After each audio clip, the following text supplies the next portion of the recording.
You please stop bothering my kid? Sorry. Arthur, I have some bad news for you.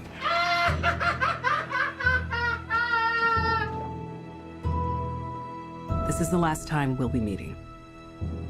You don't listen, do you? You just ask the same questions every week. How's your job? Are you having any negative thoughts?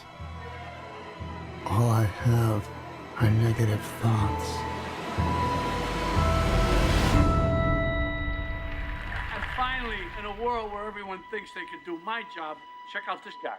When I was a little boy and told people I was going to be a comedian, everyone laughed at me.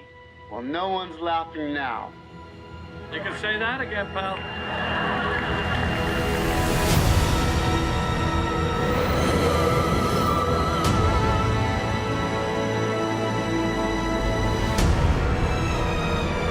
It's so awful, isn't it?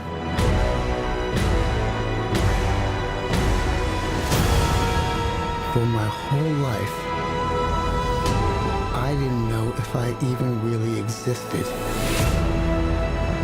But I do. And people are starting to notice. Think this is funny? Is this a joke to you?